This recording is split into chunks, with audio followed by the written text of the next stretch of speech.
Jadi kita coba mengacu kepada kejadian-kejadian di era pemerintahan Jokowi pada saat itu 10 tahun gitu ya. Itu kelihatannya penegakan hukum ya, itu sangat pincang, di mana sasarannya atau objek penegakan hukum itu lebih ya, disasar kepada kaum oposisi, ulama, aktivis gitu, kepada kaum oposisi. Dan ini kelihatannya kok di awal-awal pemerintahan Prabowo sudah kelihatannya akan berlanjut seperti ini. Dengan pertama ada kasusnya siapa, ex-menteri itu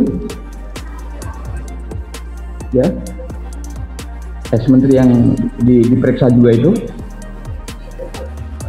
Lembong.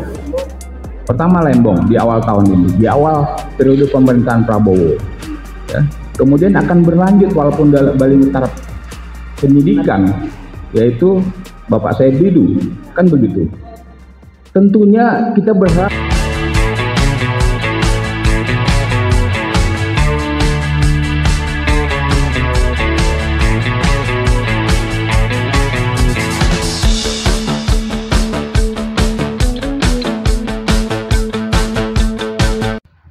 Assalamualaikum warahmatullahi wabarakatuh. Masih atas kesempatannya rekan saya Kurnia dan senior saya dan rekan advokat di belakang. Jadi kalau menyoroti apa yang sedang berkembang dan berpolemik di masyarakat kita saat ini, yaitu tentang perampasan lahan di PIK 2 itu saat ini, tentunya kita tidak bisa meninggalkan atau mengaitkan, tidak mengaitkan persoalan ini dengan persoalan di era Jokowi 10 tahun kemarin terakhir. Kenapa? Ini seperti ada berkesinambungan persoalannya, karena peraturan pemerintah yang berkaitan dengan proyek PIK 2 ini Bang Edi, itu ditelurkan atau diputuskan pada era Jokowi. Oke.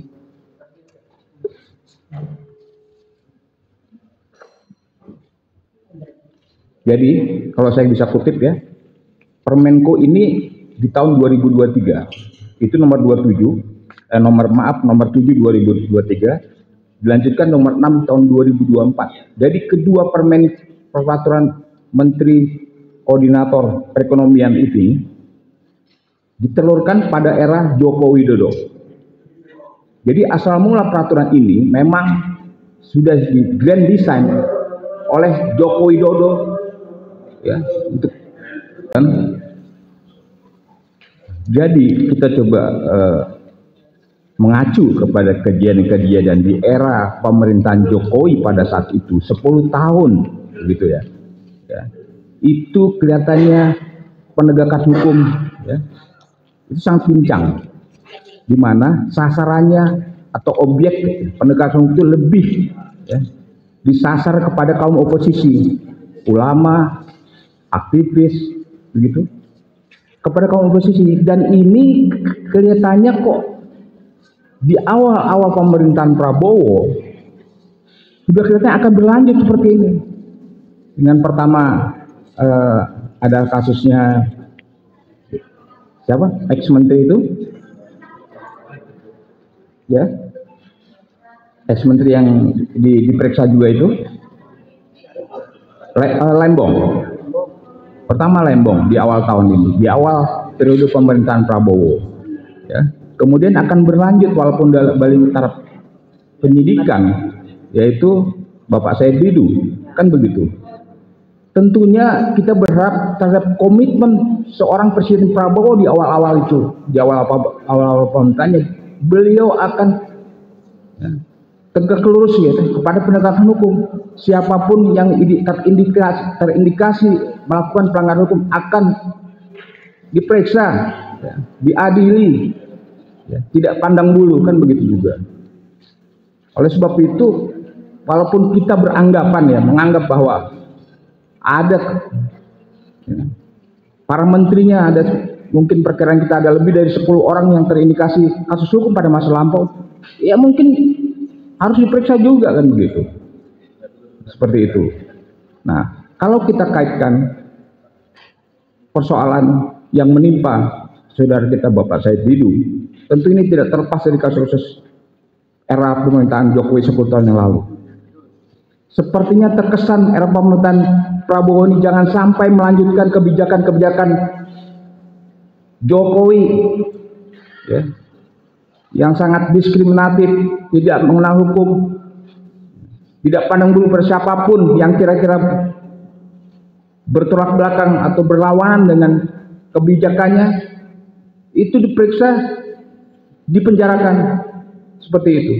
Dan kita tidak berharap pada seorang Said Didu juga akan menimpa halnya kepada beliau begitu. Seorang Said Didu itu sebetulnya adalah seorang tokoh yang berusaha untuk membela hak dan kebenaran masyarakatnya, tidak dalam kepentingan untuk pembelaannya pribadinya. Karena walaupun beliau adalah hanya sedikit di daerah Pantai Indah Kapuk itu, tapi lebih kepada mayoritas penduduk Pondok Indah Kapuk itu untuk tidak tergusur begitu saja dengan suatu pelanggaran hukum. Seperti misalnya saya kutip ya, sebetulnya di dalam Perpres nomor 52 tahun 2022 tentang penanganan dampak sosial masyarakat atas tanah diidentifikasikan sebagai tanah musnah.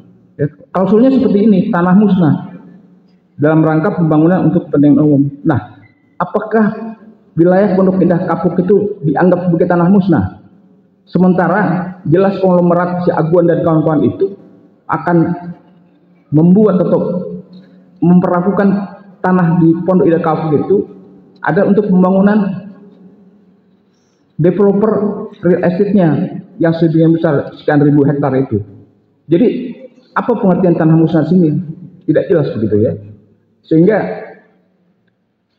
dampak sosial kemasyarakatan untuk pelaksanaan pembangunan kepentingan umum itu seperti apa definisi daripada peraturan presiden itu?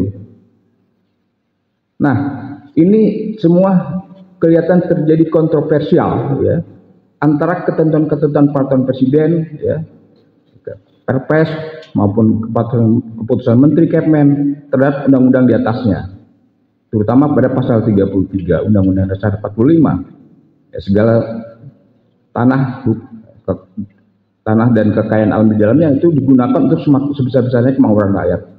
Ini jelas-jelas berlawanan dengan UUD 45 seperti itu. Dan fenomena ini terhadap saudara kita Bapak Said Didu yang hari Selasa depannya akan diperiksa, kita wajib mengawal ya, membersamai beliau ya, dan ikut, terutama dari kita teman-teman dari advokat begitu, jangan sampai beliau kembali lagi dikriminalisasi terhadap seperti tokoh-tokoh yang terdahulu.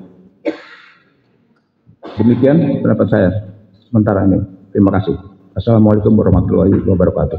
Terima kasih rekan senior kami.